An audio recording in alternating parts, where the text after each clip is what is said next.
Ashley, I need about 10 more minutes of your time. Ladies and gentlemen, we have the one and only Ashley Patterson, my sister, ladies and gentlemen. She is not new here. Me and her have been rocking ever since last year, ever since last summer. Miss Latasha, I see you, Miss Latasha. I'm gonna get to you right after this. So we got to get the content while my sister is up here. So yesterday, Ashley, I had a very big live stream on here on my backup page, and let me show you what the topic was.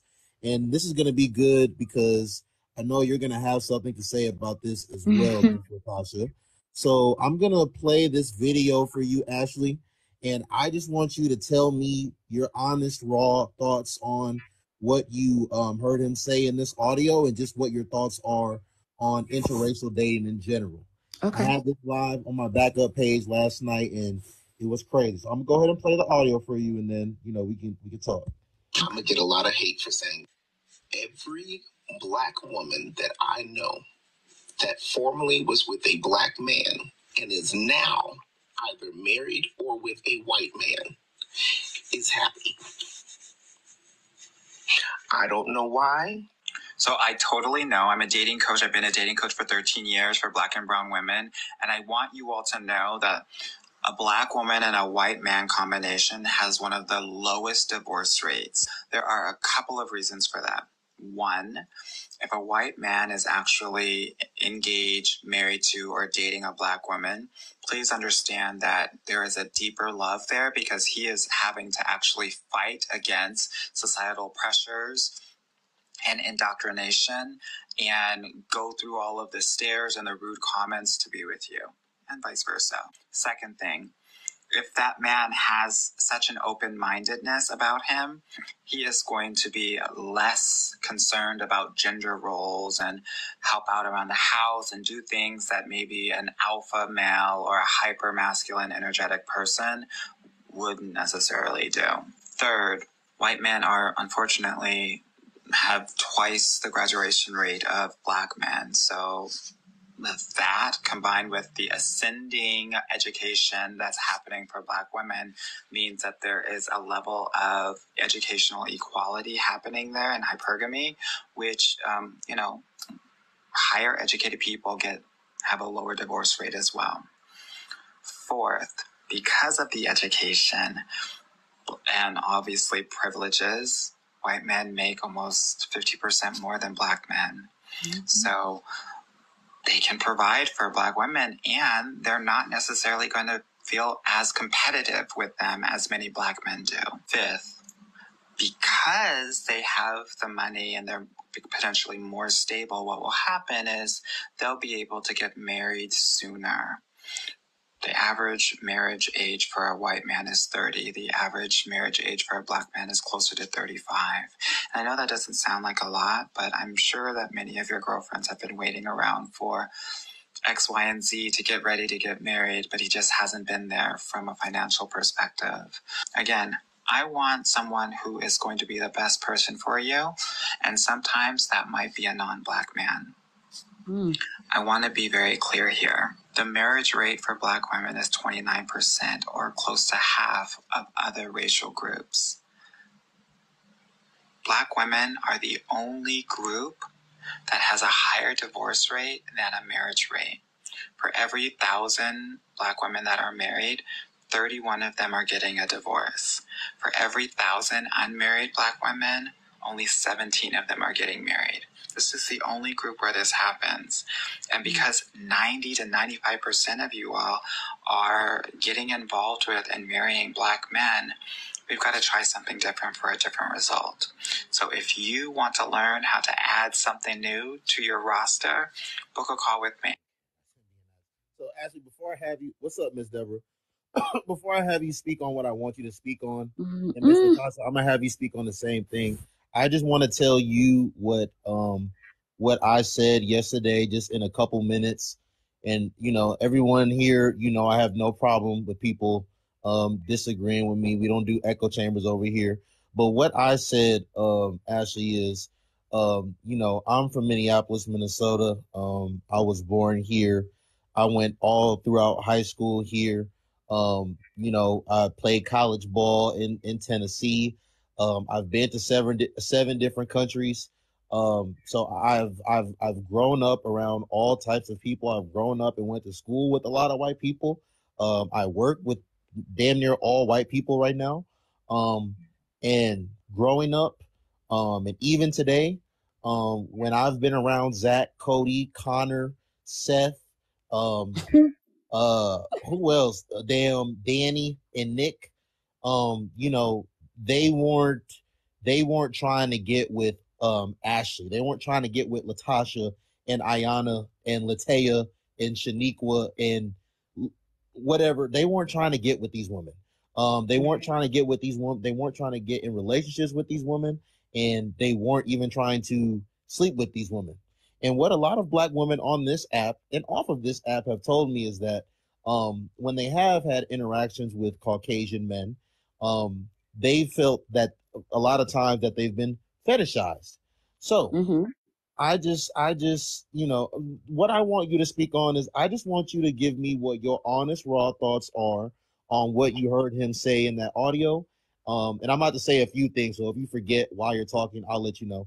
I want you to speak on, do you think marriage minded black women, not the ones that aren't marriage minded, do you think marriage minded black women are holding themselves back by only, you know, focusing on dating black men? I want you to just give your overall thoughts on interracial relationships in general. And then I also want you to speak on, this is a homosexual man, Ashley. This is a homosexual man that is a self-proclaimed dating coach for black women.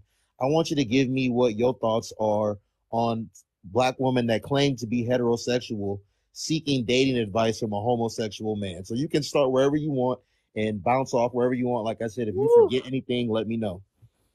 It is so much to unpack there. Okay, so I believe, okay.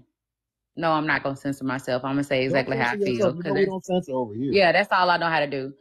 Now, I'm a firm believer that you love who you love, date who you date. If you are a grown person that is responsible for yourself, you can do whatever you want to do in your life.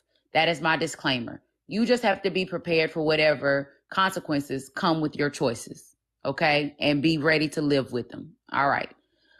If you are a black woman that has created a genuine connection with a white man, and that is the man that you are deciding to love because y'all have commonalities, y'all want the same life, y'all agree on parenting and religion, I say by all means, be married, be happy, do your best thing.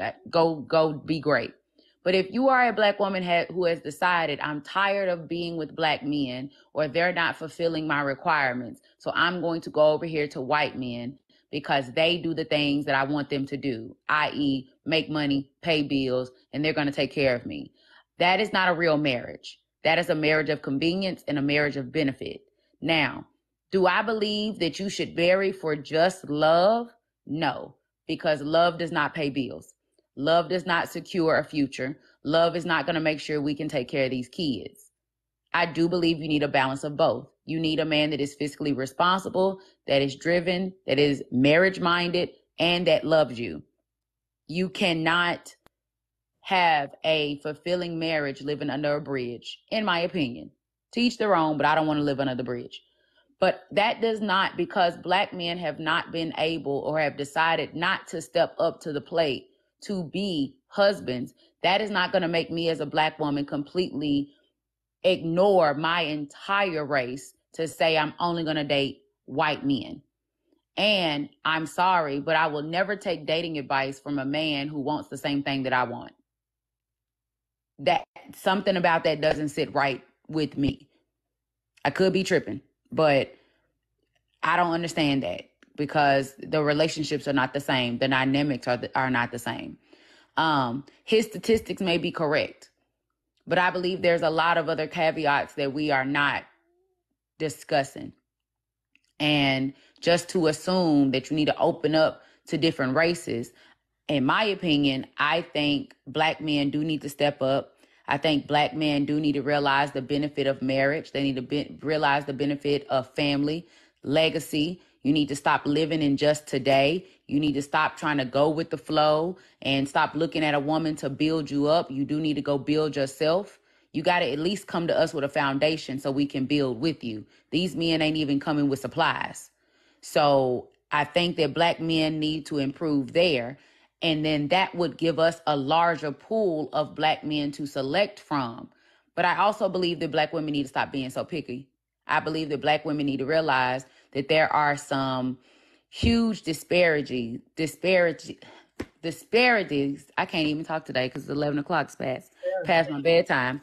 Disparages between what white men have opportunity wise and what black men have opportunity wise. Nobody is making $500,000 a year gonna marry you, and you got 3 kids and you have nothing to offer but a nasty attitude. The fact that women, black women especially, believe that they can have whatever they want when they want and they can have this lifestyle, but they have nothing to offer to get the lifestyle is beyond frustrating.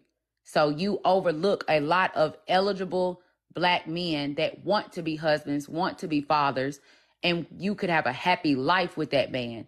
But somebody told you you need a man to make $300,000 a year so he can buy you a 7,000 square foot house and you can drive in an AMG. Ma'am, stop it. Stop it. So I look at it like, because women don't want to live in reality, they think their answer is to go to a different race.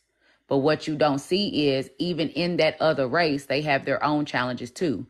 And if truth be told, when you talk to some of these people who are in the financial industries, these people that we think are wealthy, they are not wealthy. They are living on credit. They are living above their means. They are leasing. They are doing a lot of things that they don't want y'all to know that they're doing to make it look like they got money. It's still a illusion. And you gonna get on over there and realize that it ain't the life that you think you gonna live. So, in my opinion, I don't necessarily agree with this. I don't agree. And I know you asked a couple of other questions, so if I missed something, I'm sorry.